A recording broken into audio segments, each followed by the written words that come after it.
Tamil Nadu women employment and safety project, Tamil Nadu பெண்கள் வேலைவாய்ப்பு மற்றும் பாதுகாப்பு திட்டம் அப்படின்னு சொல்லுவாங்க. இது கிண்டி சென்னையில் இருக்குது இந்த ஆஃபீஸ். ஓகேங்களா, இங்கேருந்து நமக்கு வேலைவாய்ப்பு அறிவிச்சிருக்காங்க.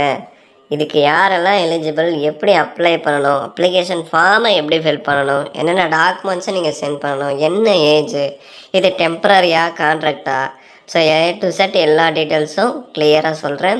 வீடியோவை ஸ்கிப் பண்ணாமல் பாருங்கள். இன்னும் நிறைய பேர் சப்ஸ்கிரைப் பண்ணாமல் பார்த்துட்ருக்கீங்க. அது கண்டிப்பாக எனக்கு ரொம்பவே வருத்தமாக தான் இருக்குது. ஸோ சப்ஸ்கிரைப் பண்ணிவிட்டு பக்கத்தில் இருக்க அந்த பெல் ஐக்கானை கிளிக் பண்ணி வச்சுக்கோங்க. கண்டிப்பாக நம்ம சேனல் உங்களுக்கு யூஸ்ஃபுல்லாக தான் இருக்கும். ஸோ வீடியோவை ஸ்கிப் பண்ணாமல் பாருங்கள். ஓகேங்களா, இதுக்கு எக்ஸாம்பிளாக எதுவுமே கிடையாது, ஜஸ்ட்டு டைரக்ட் ஷார்ட் லிஸ்டிங் தான். நீங்கள் 10th மட்டும்தான் முடிச்சிருக்கீங்க, இல்லை அப்படின்னா நீங்கள் டிகிரி மட்டும்தான் முடிச்சிருக்கீங்க, நல்ல மார்க் எடுத்திருக்கீங்க, உங்கள்கிட்ட நல்ல பர்சன்டேஜ் இருக்குது அப்படின்னா கண்டிப்பாக ட்ரை பண்ணுங்கள். மார்க் அடிப்படையில் தான் வந்து செலக்ட் பண்ணுறாங்க. அதை செலக்ட் பண்ணிவிட்டு இன்டர்வியூ கண்டக்ட் பண்ணுறாங்க. ஓகேங்களா, எக்ஸாம்லாம் எதுவுமே இல்லை, அப்ளை பண்ணுறதுக்கான ஃபீஸ் அதெல்லாம் எதுவுமே கிடையாது. ஸோ உங்கள் அப்ளிகேஷனை இந்த அட்ரஸ்க்கு தான் நீங்கள் சென்ட் பண்ணணும். இங்கே கொடுத்துருக்காங்க இல்லையா, ப்ராஜெக்ட் டைரக்டர் போல்டு லெட்டர்ஸில். ஸோ இந்த அட்ரஸ்க்கு உங்கள் அப்ளிகேஷனை 31 ஜூலைக்குள்ளே சென்ட் பண்ணிடணும். அதே மாதிரி நீங்கள் இங்கே இமெயில் ஐடி கொடுத்துருக்காங்க இல்லையா, இந்த இமெயில் ஐடிக்கு உங்கள் அப்ளிகேஷனை வந்து நீங்கள் ஸ்கேன் பண்ணி சென்ட் பண்ணிடணும். முதல்ல இமெயில் ஐடிக்கு ஸ்கேன் பண்ணி சென்ட் பண்ணிவிடுங்க. அடுத்து கீழே கொடுத்துருக்க இந்த அட்ரஸ்க்கு ஸ்பீட் போஸ்ட் மூலிமா அப்ளிகேஷனை நீங்கள் சென்ட் பண்ணிடணும். லாஸ்ட் டேட் 31 ஜூலைக்குள்ளே சென்ட் பண்ணிடணும். ஸோ மறக்காமல் பண்ணிடுங்க.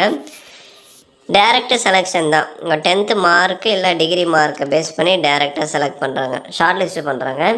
ஸோ ஷார்ட் லிஸ்டட் கேண்டிடேட்ஸ்க்கு இன்டர்வியூக்கான கால் லெட்டரை இமெயில் ஐடி மூலிமா அவங்க சென்ட் பண்ணிடுவாங்க. அப்டேட் வரும்போது நான் சொல்கிறேன். ஓகேங்களா, இந்த நோட்டிஃபிகேஷனோட கடைசி பேஜில் அனாக்செட்டில் உங்களுக்கு அப்ளிகேஷன் ஃபார்ம் கொடுத்துருப்பாங்க. இந்த அப்ளிகேஷன் ஃபார்மை A4 ஷீட்டில் பிரிண்ட் எடுத்து உங்கள் கையில் ஃபில் பண்ணிடுங்க. நான் சொல்கிற டாக்குமெண்ட்ஸ் அட்டாச் பண்ணி போஸ்ட் மூலிமா சென்ட் பண்ணிடுங்க. சரிங்களா, அதே மாதிரி தான் நீங்கள் இமெயில் ஐடிக்கும் வந்து சென்ட் பண்ணணும். இதை வந்து நீங்கள் பிரிண்ட் எடுத்து கையில் ஃபில் பண்ணுவீங்க. சேம் அதே தான், பிரிண்ட் எடுத்து கையில் ஃபில் பண்ணிவிட்டு அதை அப்படியே ஸ்கேன் பண்ணி இமெயில் ஐடி மூலிமா சென்ட் பண்ணிடுங்க. அது கூட என்னென்ன டாக்குமெண்ட்ஸ் நான் சொல்கிறேனோ அதையும் வந்து ஸ்கேன் பண்ணி ஒரே பிடிஎஃபாக கன்வெர்ட் பண்ணி இமெயில் ஐடிக்கு வந்து சென்ட் பண்ணிடுங்க. சென்ட் பண்ணிவிட்டு ஸ்பீட் போஸ்ட்டு வந்து பண்ணுங்கள். சரிங்களா, ஸோ எந்த போஸ்ட்டுக்கு அப்ளை பண்ணுறீங்க, ஆஃபீஸ் அசிஸ்டண்ட்டா, பர்சனல் கிளர்க்கா, அட்மின் ஆஃபீஸரா, எதுக்கு அப்ளை பண்ணுறீங்களோ அதை டிக் பண்ணுங்கள். அடுத்து பர்சனல் டீட்டெயில்ஸில் உங்கள் name, father name, date of birth, age, gender இதெல்லாம் நீங்களே ஃபில் பண்ணுறீங்க இல்லையா. லாஸ்ட்டு 2 அட்ரஸ் கேட்டிருக்காங்க இல்லையா, கரஸ்பாண்டன்ஸு, பர்மனெண்ட். இது ரெண்டுமே ஒரே மாதிரி இருந்தால் க்ளோஸ் ப்ராக்கெட் வந்து போட்டுருங்க. போட்டுட்டு சென்டரில் உங்கள் அட்ரஸை கரெக்டாக ஃபில் பண்ணுங்கள். அடுத்து எஜுகேஷன் டீட்டெயில்ஸ் கேட்டிருக்காங்க, 10th 12th degree R diploma என்ன படிச்சிருக்கீங்களோ அந்த குவாலிஃபிகேஷனை வந்து ஃபில் பண்ணிவிட்டு எந்த இன்ஸ்டியூஷனில் படிச்சிங்க, யூனிவர்சிட்டி ஆர் போர்ட் நேமு, இது மார்க் ஷீட்டில் இருக்கும், எந்த இயரில் பாஸ் பண்ணிங்க, உங்கள் பர்சன்டேஜ். அடுத்து டெக்னிக்கல் குவாலிஃபிகேஷன், முக்கியமாக இந்த இங்கிலீஷ், தமிழ், லோயர் ஹையர் வந்து நான் கம்ப்ளீட் பண்ணி வச்சுருக்கேன் அப்படின்னா கண்டிப்பாக நீங்கள் ட்ரை பண்ணுங்கள், உங்களுக்கு முன்னுரிமை அதிகமாக தருவாங்க. ஓகேங்களா, 10th ஆர் டிகிரி முடிச்சுட்டு கம்ப்யூட்டர் ஒர்க்கிங் நாலேஜ் யாருக்கு இருக்கோ அவங்கள வந்து செலக்ட் பண்ணுறதுக்கான வாய்ப்பு 95% இருக்குது. ஓகேங்களா, கண்டிப்பாக அதுக்குண்டான சர்டிஃபிகேட் வேணும். எப்போவுமே சர்டிஃபிகேட் இருந்தால் தான் வந்து நம்ம வந்து செலக்ட் ஆக முடியும். அது ரொம்ப முக்கியம் இல்லைங்களா. சரி, சீனியர் ஆர் ஜூனியர், அதாவது நான் லோயர் மட்டும்தான் முடிச்சிருக்கேன், இல்லை நான் ஹையர் முடிச்சிருக்கேன் அப்படின்னா அந்த சர்டிஃபிகேட் அட்டாச் பண்ணிவிட்டு எது கம்ப்ளீட் பண்ணியிருக்கீங்களோ அதை வந்து டிக் பண்ணுங்கள். அடுத்து கம்ப்யூட்டர் ப்ரொஃபிஷியன்சி, இந்த MS office word, power point இது கண்டிப்பாக எல்லாருக்குமே மேக்ஸிமம் தெரியும் இல்லையா. ஸோ இந்த 3 பாக்ஸையும் வந்து டிக் பண்ணுங்கள். அது போக உங்களுக்கு டேலி, இந்த ஃபைல் மேனேஜ்மெண்ட்டு அதெல்லாம் தெரிஞ்சால் டிக் பண்ணுங்கள், இல்லை அப்படின்னா விட்டுருங்க. ஒர்க்கிங் எக்ஸ்பீரியன்ஸ் வந்து கேட்டிருக்காங்க, ப்ரீவியஸாக கம்பெனியில் ஒர்க் பண்ண எக்ஸ்பீரியன்ஸ் இருந்தால் ஃபில் பண்ணுங்கள். ஏதாவது ஒரு கம்பெனிலையோ ஒரு இன்ஸ்டியூஷன்லையோ நீங்கள் ஒர்க் பண்ணியிருப்பீங்க, ஒர்க் பண்ணியிருந்தால் ஃபில் பண்ணுங்கள், இல்லை அப்படின்னா ஜஸ்ட் நில் அப்படின்னு சொல்லிட்டு நீங்கள் போட்டுருங்க. ஓகேங்களா, இந்த மாதிரி. அடுத்து ப்ரெசன்ட் எம்ப்ளாய்மெண்ட், இப்போ ஏதாவது ஒரு கம்பெனியில் ஒர்க் பண்ணிகிட்ருக்கீங்க அப்படின்னா எந்த போஸ்ட்டில் ஒர்க் பண்ணுறீங்க, எந்த கம்பெனியில் ஒர்க் பண்ணுறீங்க, எந்த டேட்டில் ஜாயின் பண்ணீங்க, உங்கள் சேலரி என்ன, அதை ஃபில் பண்ணணும். நீங்கள் அப்ளை பண்ணுற போஸ்டிங் ரிலேட்டடாக உங்களுக்கு ஒர்க்கிங் எக்ஸ்பீரியன்ஸ் இருந்தால் 250 வேர்ட்ஸுக்கு குறையாமல் அதை நீங்கள் டிஸ்கிரைப் பண்ணி காட்டணும் அப்படின்னு சொல்கிறாங்க. அதாவது நீங்கள் ஓஏவாக வந்து ஒர்க் பண்ண ஓஏ போஸ்ட்டுக்கு அப்ளை பண்ணுறீங்க அப்படின்னா ஆல்ரெடி ஏதாவது ஒரு இன்ஸ்டியூஷனில் இல்லை ஏதாவது ஒரு ஆர்கனைசேஷனில் நீங்கள் ஓஏவாக ஒர்க் பண்ணியிருப்பீங்க, அந்த எக்ஸ்பீரியன்ஸ் இருக்கும் இல்லையா. ஸோ அந்த கம்பெனி நேமு, எந்த டிபார்ட்மெண்ட்டில் நீங்கள் ஒர்க் பண்ணீங்க ஓஏவா, அதை வந்து நீங்கள் ஃபில் பண்ணணும். சரிங்களா. அடுத்து அடிஷ்னல் இன்ஃபர்மேஷன், உங்களுக்கு என்னென்ன லாங்குவேஜஸ் வந்து தெரியும், ஏதாவது ப்ரொஃபஷ்னல் சர்டிஃபிகேட் அவார்ட்ஸ் ஏதாவது நீங்கள் வாங்கியிருந்தால் அதை ஃபில் பண்ணுங்கள். இல்லை அப்படின்னா நில் இல்லை நோ வந்து நீங்கள் ஃபில் பண்ணுங்கள். ஓகேங்களா.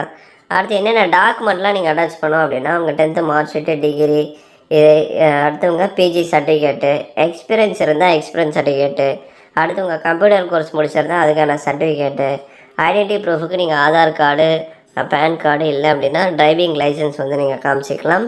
அதர் சப்போர்ட்டிங் டாக்குமெண்ட்ஸ் இருந்தால் அதை நீங்கள் அட்டாச் பண்ணுங்கள். ஓகேங்களா. ஸோ டிக்ளரேஷனில் எந்த பிளேஸில் எந்த டேட்டில் ஃபில் பண்ணிங்க, அடுத்து கீழே உங்கள் சிக்னேச்சர் பண்ணுங்கள். இப்படி தான் அப்ளிகேஷனை வந்து நீங்கள் ஃபில் பண்ணணும். சரி, ஓகே. இப்போ என்னென்ன போஸ்டிங் அனௌன்ஸ் பண்ணியிருக்காங்க, அதுக்கு எவ்வளோ வேக்கன்ட் இருக்குது, என்ன சேல்ரி. இப்போ ஆஃபீஸ் அசிஸ்டண்ட், இதுக்கு நீங்கள் 10th மட்டும் படிச்சிருந்தா போதும், அப்ளை பண்ணிக்கலாம். ஓகேங்களா. 10th முடிச்சிருக்கீங்க அப்படின்னா போதும். இதுக்கு 15,000 பேசிக் சேலரி வந்து சொல்லியிருக்காங்க.